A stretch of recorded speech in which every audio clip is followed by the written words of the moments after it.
আমার দাড়ি টুপি জুব্বা পাগড়ি দেখে আপনি বলতে পারবেন না যে আমি খুব মুত্তাকি মানুষ। এটা বলার কোনো সুযোগই নাই। আপনি ধারণা করতে পারেন সর্বোচ্চ হতে পারে মানুষটা ভালো, কিন্তু সে কতটুকু ভালো কতটুকু মুত্তাকি এটা আল্লাহ ছাড়া কেউ জানেন না। আর এই রমাজানে কি হয়েছে, কেন রমাজানে এত এত করে আমরা আয়োজন করছি, সাওম রাখছি, যাকাত দিচ্ছি, তারাবি পড়ছি, আসলে খাসিয়াত কি? রমাজানের খাসিয়াতটা কি? খাসিয়াত হচ্ছে এই মাসে কোরআন নাজিল হয়েছে। সুবহানাল্লাহ। যদি কোরআন শাবানে নাজিল হতো হয়তো শাবানে এক মাস আমরা রোজা রাখতাম, কিন্তু কোরআন নাজিল হয়েছে রমাদানে, লাইলাতুল কদরে। ইন্না আনজালনাহু ফি লাইলাতুল কদর। এটা 1000 মাসের চাইতেও উত্তম। ফেরেশতাগণ নেমে আসেন, জিবরাইল আলাইহিস সালাম নেমে আসেন, সালাম শান্তি বর্ষিত হতে থাকে। এটা রমাদানের শেষ দশকে আছে। এই রমাদানে কোরআন নাজিল হয়েছে। কি উদ্দেশ্যে কোরআন নাজিল হয়েছে? 40 দিন পড়ার জন্য নিশ্চয়ই, 3 দিনের দিন পড়ার জন্য, বছরে একবার খোলার জন্য, সারা বছর ধুলায় পড়ে থাকবে আমার মেসের উপর, এই জন্য। আর আপনার বুকে হাত দিয়ে বলেন তো কতজন মানুষ আছেন এখানে, বা এই ওয়াজ যারা শুনবেন, নাসিহাত যারা শুনবেন, কতজন মানুষ আছে যারা ডেইলি কোরআন খুলে বাংলাদেশের মাটিতে? এই বাংলাদেশের 90% মুসলিমের দেশে কতজন মুসলিম আছেন যারা ডেইলি কোরআন খুলে দেখেন? অন্তত খুলে দেখেন একবার, অন্তত খুলে দেখেন একবার। কতজন কোরআন, মানে কতটা বাড়ি আছে বাংলাদেশে যে বাড়িগুলোতে কোরআন পরিষ্কার পরিচ্ছন্ন আছে, ধুলো পড়ে যায় নাই? কয়টা বাড়ি পাবেন? বহু বাড়ি দেখবেন কোরআন পড়ে আছে উপরে ধুলায় ভর্তি। কোরআনের উপর ধুলা পড়েছে মানে কি জানেন? তার দিনের উপরই ধুলা পড়ে গেছে, তার কলমের উপরই ধুলা পড়ে গেছে, তার দুনিয়াও হালাক, আখিরাত হালাক, ইল্লা মাশা ইল্লা মাশা। আর আরো তো স্ট্রং ওয়ার্ডে গেলামই না, যে কোরআন কত পার্সেন্ট মানুষ পড়তে পারে সেটা জরিপ করে দেখেন। 90% মুসলিমের দেশ, শিক্ষা বিভাগে কোরআন নাই। আপনারা 20 বছর পড়াশোনা করছেন, কোরআন আপনারা পড়েন নাই, আপনাদেরকে পড়ানো হয় নাই, ইভেন কোরআনের তাজবিদও শেখানো হয় নাই। কিসের শিক্ষা এটা? তাহলে শিক্ষা মানেটা কি আসলে? আমাকে বলেন তো, শিক্ষা মানে কি? What is the definition of education? এডুকেশনের সংজ্ঞাটা কি আসলে? শিক্ষার সংজ্ঞাটা কি? শিক্ষার সংজ্ঞা যদি হয় একটা কৌশল শেখা যেটা দিয়ে আমি রিজিক অর্জন করে খাবো, রুজি অর্জন করে খাবো, তাহলে এটাকে তো শিক্ষা বলা যাচ্ছে না। এটা হচ্ছে আপনার দক্ষতা। এটা কি আপনার দক্ষতা? তাহলে এটার নাম শিক্ষা দিচ্ছেন কেন? পুরো শিক্ষা সিস্টেম আমাদেরকে দিন বিবর্জিত করে ফেললো। না এখানে কোরআন আছে, না তাফসীর আছে, না আরবি ভাষা আছে, না আরবি ব্যাকরণ আছে, আর না সিরাত আছে, আর না হাদিস আছে, আর না আকীদা আছে, আর না উসুল আছে। কিছুই নাই, কিছুই নাই। আমাদের 90% মুসলিমের দেশে আমাদের যে 80% 70% ছেলেমেয়েরা জেনারেল লাইনে পড়াশোনা করছে, কিছুই শিখে নাই। এরপরেও তাদের মধ্যে ফিকির হয় না যে আমার এর বাইরেও মাদ্রাসায় যাওয়া দরকার, আলেমের কাছে বসা দরকার, বা বিভিন্ন কোর্স করা দরকার। সারা জীবন শিখতে পারলাম না, ওস্তাদদের কাছে গিয়ে শেখা দরকার। অনলাইনে হোক, অফলাইনে হোক, দার্সে হোক, তালিমে হোক, বা কোর্স ভিত্তিক ভাবে হোক, শেখা দরকার। এই ফিকিরটুকু আমাদের মধ্যে আসতেছে না। আর এলম ছাড়া আপনি কি করতে পারবেন? একটা বিষয় সম্পর্কে যদি আপনি নাই বা জানেন, সেটা প্রতিষ্ঠাই বা করবেন কিভাবে? যে বিষয়টা সম্পর্কে আপনার কোনো জ্ঞান নাই, সেটা কিভাবে আপনি প্রতিষ্ঠা করবেন? কিভাবে তার উপর আমল করবেন? কিভাবে সেই দাওয়াত মানুষকে দিবেন? আমি ধরেন একজন ডক্টর নই, কখনো মেডিকেল সায়েন্স পড়ি নাই, আমি কি চিকিৎসা করতে পারবো? আমি যদি একটা চেম্বার খুলে বসি, আপনি কি আমার কাছে আসবেন রোগী দেখাতে? তো কমন সেন্স। তা আমরা সবাই চাই আল্লাহর জমিন, আল্লাহর দিন কায়েম হোক, মানুষ ইসলামের ছায়াতলে আসুক। দাওয়াতের কাজ আমরা করি, আমরা সৎ কাজে আদেশ করি, অসৎ কাজে নিষেধ করি। সমস্ত জাহালাতগুলো সমাজ থেকে দূর হয়ে যাক। জাহালাত দিয়ে সমাজটা ভর্তি হয়ে গেছে, দুর্নীতি হচ্ছে, খুন খারাপি হচ্ছে, গুম হচ্ছে, ক্রসফায়ার হচ্ছে, শিশুকে পর্যন্ত করা হচ্ছে, ছড়ানো হচ্ছে। আল্লাহর জমিনে আল্লাহকে গালি দেওয়া হচ্ছে, আল্লাহর জমিনে তার রাসূলকে গালি দেওয়া হচ্ছে। জাহালাতগুলো লিস্ট করলে তো কিয়ামত নেমে আসবে আমাদের উপরে। জাহালাতগুলো লিস্ট করলে, আর যদি একটা একটা করে ধরে আল্লাহ পাক শাস্তি দেওয়া শুরু করেন, তাহলে কিয়ামত নেমে আসবে আজকে বাংলাদেশের মাটিতে। এগুলো দূর করতে হলে তো আমাকে জানতে হবে কোনটা জাহালাত, এর সমাধান কি। এর সমাধানগুলো বের করার জন্য আমাদের পথ পদ্ধতি কি হওয়া উচিত, পদক্ষেপ কি হওয়া উচিত, এই ফিকিরটা আমাদের মধ্যে আসা উচিত। আমরা যদি এখন পর্যন্ত এই বিষয়গুলো মূল্যায়ন করতে ব্যর্থ হই, আজকে থেকে আগামী 20 বছর পরে আপনি, আমি, আমরা বিছানায় শুয়ে শুয়ে মৃত্যুর অপেক্ষা করতে থাকবো আর পস্তাইতে থাকবো, কাশ যদি যুবক বয়সে এই বুঝটা আমার মধ্যে আসতো, আর আমি বুঝতাম, আর দিনের জন্য কিছু করতে পারতাম।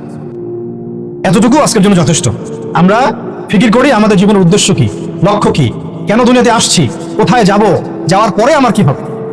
যদি আমি দুনিয়া এবং আখিরাতে সফল হতে চাই, তাহলে ইসলাম ছাড়া অন্য কোনো রাস্তা নাই। যদি তাই হয়, তাহলে ইসলাম সম্পর্কে আমি জানি কতটুকু, আমার জ্ঞান কতটুকু আছে। জ্ঞান নাই, আমি শিখতে পারি নাই, স্কুল শিখাই নাই, কলেজ শিখাই নাই, আমার কি এই অজুহাতগুলো আল্লাহর সামনে চলবে কি চলবে না? টিকবে না। উত্তর কি? টিকবে না। যদি না টিকে, তাহলে আমাকে যে আল্লাহ পাক এখন শোনার তৌফিক দিলেন, এখন জানার তৌফিক দিলেন, এখন থেকে আমার পরিকল্পনা কি হওয়া উচিত? আমি কি করতে চাই, আমার পরিকল্পনা কি, আমার লক্ষ্য কি, আমার উদ্দেশ্য কি? দুনিয়া কি আমার লক্ষ্য না জরুরত? বাকিগুলো কি আমার লক্ষ্য না জরুরত, প্রয়োজন? এটাও আপনাকে বুঝতে হবে। যদি আপনি বুঝে ফেলেন, হ্যাঁ সত্য মিথ্যা চিনে ফেলেন, আপনার লক্ষ্য উদ্দেশ্য চিনে ফেলেন, তাহলে আপনি নিজেই ছুটে আসবেন, আপনি নিজেই ছুটে আসবেন আলেমের দরবারে, উস্তাদদের দরবারে। আপনি অস্থির হয়ে যাবেন কোথায় দিন পাওয়া যায়, কোথায় এলেম পাওয়া যায়, কোথায় কোরআন শেখা যায়, কোথায় সুন্নাহ শেখা যায়, কোথায় হাদিস শিখবো, কোথায় দিনের কাজ করব, কিভাবে করব, কাদের সাথে থাকবো। এই তাড়না আপনাকে হকের পথে নিয়ে আসবে ইনশাআল্লাহ। আর এই তাড়না যদি না থাকে, আর যদি আমরা হেলায় খেলায় সময় নষ্ট করতে থাকি, আর যদি মনে করি যে না এই দায়িত্ব আমার না, অন্যরা করবে, আর যদি মনে করি যে না সবাই হালাক হয়ে যাক, আমি তো ঠিক আছি, তাহলে জেনে রাখবেন আজকে থেকে 5-10 বছর 20 বছর পরে এমন আফসোস আমাদেরকে করতে হবে যে যখন আফসোস করে আর কোনো লাভ হবে না, বেশক কোনো লাভ হবে না। আর যদি ওই আফসোসেরও সুযোগ আল্লাহ না দিয়ে তার আগেই মৃত্যু দিয়ে দেন, তাহলে তো আর দুনিয়াতে দ্বিতীয়বার ফিরে আসারও কোনো সুযোগ নেই। অতএব যুবক ভাই, আপনাদেরকে মানে স্ট্রংলি বিষয়গুলো আমি নসিহত করছি, চেষ্টা করছি যে অনতি বিলম্বে রমাজানের এই হক আদায়ের চেষ্টা করেন, কোরআনের কাছে আসার চেষ্টা করেন। রমাজান সেই মাস যেই মাসে কোরআন নাযিল হয়েছে। এই মাসে যদি কোরআন শিখতে না পারি, ইলম শিখতে না পারি, ওলামায়ে কিরামদের সোহবতে না আসি, ঐক্যবদ্ধ হতে না পারি, সমাজের জাহালাতগুলো চিহ্নিত করতে না পারি, দাওয়াতের মাধ্যমে, তাবলীগের মাধ্যমে, প্রতিবাদের মাধ্যমে যদি এগুলোকে আমরা বন্ধ করতে না পারি, তাহলে বাংলার 90% সংখ্যাগরিষ্ঠ মুসলিমের দেশেও আমরা কোনোদিনও স্বাধীনতা পাবো না। বরং আমাদের উপরে ছড়ি ঘোরাবে পশ্চিমারা, হিন্দুত্ববাদীরা, উগ্রবাদীরা, সমাজের মুনাফিকরা, ফাসেকরা, জালেমরা, ফ্যাসিস্টরা। এরা আমাদেরকে দাসের মতো দাসত্বের শৃঙ্খলা আবদ্ধ করে রেখে দিই। এখান থেকে কি আপনারা বের হতে চান না? যদি এখান থেকে আমরা বের হতে চাই, তাহলে আমরা সবাইকে যার যার জায়গা থেকে চিন্তা করতে হবে, কাজ করতে হবে, এবং যারা কাজ করছেন তাদের সাথে জুড়ে থাকতে হবে। আল্লাহ পাক আমরা সবাইকে কথাগুলো বোঝার, আমল করার তৌফিক দান করেন, আমিন। খুব নরমাল বিষয়, আমরা মুসলিম পরিবারে জন্মগ্রহণ করেছি, রাসূলুল্লাহর উম্মত হতে পেরেছি, এটা খুব স্বাভাবিক না বিষয়টা? ছোট বিষয় তো, এটা ছোট না খুব? এই বিষয়টার আমাদের মধ্যে কি কোনো অনুভূতি কাজ করে কিনা যে আল্লাহ পাক যে আমাকে হিন্দু বানান নাই, খ্রিস্টান বৌদ্ধ বানান নাই, মুসলিম বানিয়েছেন, এটার অনুভূতি কাজ করে কিনা আমাদের মধ্যে? প্রথমত আজকের দার্সের প্রথম কথা হচ্ছে এটা, আমরা যে মুসলিম এই অনুভূতিটা কি আমাদের মধ্যে কাজ করে কিনা? আল্লাহ পাক চাইলে তো আমাকে বৌদ্ধ খ্রিস্টান হিন্দু বানাতে পারতেন, তো আল্লাহ পাক আমাকে মুসলিম পরিবারে জন্মগ্রহণ করার তৌফিক দিয়েছেন। জন্ম নেওয়ার আগে আল্লাহ পাক আমাকে জিজ্ঞাসা করেন নাই তোমাকে কোন পরিবারে জন্ম দিব। কখনো কি মাথায় আসে যে আমি মুসলিম পরিবারে জন্মগ্রহণ করেছি, এর জন্য আল্লাহ শুকরিয়া আদায় করা উচিত? শুকরিয়া মানুষ কিভাবে আদায় করে? আর আপনি যদি কোনো ব্যক্তির জন্য বা আপনার স্ত্রী, সন্তান, আহাল পরিবার, মা বাবার জন্য সারা জীবন পরিশ্রম করেন, এই যে আপনারা পড়াশোনা করছেন, চাকরি বাকরি করবেন, কামাই রোজগার করে স্ত্রীদেরকে খাওয়াবেন, এরপরে যখন স্ত্রী কোনোদিন দেখবেন যে আপনার কৃতজ্ঞ হচ্ছে না, কথা শুনছে না, আনুগত্য করছে না, সন্তানের পিছনে এত খরচ করার পরেও, এত মেহনত করার পরেও সন্তান কথা শুনে না, তখন বোঝা যাবে কিছুটা যে অকৃতজ্ঞতা কাকে বলে। অকৃতজ্ঞতা কাকে বলে এটা তখন কিছুটা অনুধাবন করা যেতে পারে। যে স্ত্রীর জন্য, যে পিতামাতা সন্তান সন্ততির জন্য আমরা এত পড়াশোনা করলাম, মেসে থাকলাম, ডাল ভাত খেয়ে থাকলাম, ঘুম ত্যাগ করলাম, বহু টাকা পয়সা খরচ করলাম, তারপরে একটা চাকরি খুঁজতে গিয়ে জুতা ক্ষয় করে ফেললাম, বসের গালি খেলাম, 9টা-5টা অফিস করলাম, এমন কোনো পরিশ্রম নাই যেটা করলাম না। যাদের জন্য করলাম তারা আমার কথা শুনে না, তারা আমাকে মূল্যায়ন করে না, তারা আমার উপস্থিতির মূল্যায়ন করছে না, আনুগত্য করছে না, নির্দেশ ফলো করছে না। তখন বোঝা যাবে কিছুটা হলেও যে আসলে অকৃতজ্ঞতা কাকে বলে, আর মানুষ হিসেবে আমরা আল্লাহর কাছে কতটা অকৃতজ্ঞ। আজ আল্লাহ রাব্বুল আলামিন নিঃস্বার্থভাবে আমাদের জন্য এত কিছু করলেন বা করেন, করে যাচ্ছেন এবং যাবেন, সেই আল্লাহ পাকের সন্তুষ্টির জন্য আমরা মুসলিম হওয়ার হকটুকু আদায় করতে পারছি না। মুসলিম পরিবারে জন্মগ্রহণ করতে পেরেছি মানে আমাকে তো 5 ওয়াক্ত নামাজ পড়তেই হবে, এর কোনো মাফ নাই। তাহলে আমরা কেন নামাজ পড়ি না? মুসলিম পরিবারে জন্মগ্রহণ করতে পেরেছি মানে হচ্ছে আমাকে রমজান মাসে সওম রাখতে হবে, সওম রাখার মতো রাখতে হবে, তারপরেও বহু মানুষ রাখে না।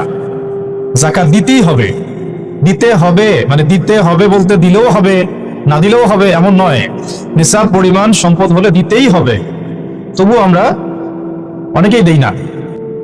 দিনের ইলম নিয়ে কথা হচ্ছিল, একজন মুসলিমের উপরে দিনের জ্ঞান অর্জন করাটা ফরজ। আপনাদের জন্য পলিটেকনিক ইনস্টিটিউশনে পড়া ফরজ নয়, ওয়াজিবও না, সুন্নতও না, মুস্তাহাবও না, এটা আপনার জরুরত, দুনিয়াবি একটা জরুরত, স্রেফ জরুরত। কেমন জরুরত? এটা কাপড় পরা যেমন জরুরত, এটা প্রয়োজন। ক্ষুধা লাগছে তার মানে তো আমাকে 1 গামলা ভাত খেতে হবে না, আমার জরুরত যতটুকু খেলেই তো আমি আবার দাঁড়িয়ে যেতে পারতেছি। জরুরত প্রয়োজনকে জীবনের লক্ষ্য বানিয়েছি আমরা। এটাই আমাদের সবচেয়ে বড় একটা ভুল সিদ্ধান্ত হয়েছে।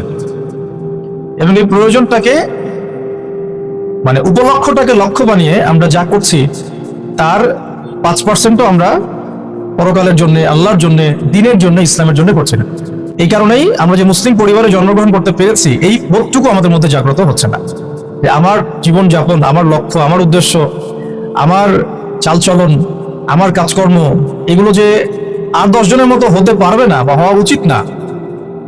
অন্যদের সাথে যে আমার একটা পার্থক্য আছে, আদর্শগত পার্থক্য আছে, জীবনের লক্ষ্য উদ্দেশ্যগত পার্থক্য আছে, এই দুনিয়াতে আসার পিছনে যে রহস্য এর পিছনেও পার্থক্য আছে, গন্তব্যেও পার্থক্য আছে। আমরা ছাড়া, মুসলিমরা ছাড়া অন্য যে কোনো কাফের যদি কাফের অবস্থায় মৃত্যুবরণ করে সরাসরি বিনা হিসেবে জাহান্নাম, এটা আমাদের গন্তব্য। আর আমরা মুসলিম পরিবারে জন্মগ্রহণ করে আশা করি জান্নাতে যাওয়ার জন্য, আশা করি আমরা জান্নাতে যাব, এই আশাটা আমাদের মধ্যে থাকে। কিন্তু মুসলিম পরিবারে জন্মগ্রহণ করা একটা মানুষ যে কাজগুলো তার উপর অবধারিত সেগুলোর ফিকির আমাদের মধ্যে আসছে না। এটাই হচ্ছে সবচেয়ে আফসোসের বিষয়। প্রথম যে বিষয়টা সেটা হলো সলাতের পাবন্দি আমাদের মধ্যে থাকতেই হবে যদি আমরা মুসলিম হয়ে থাকি।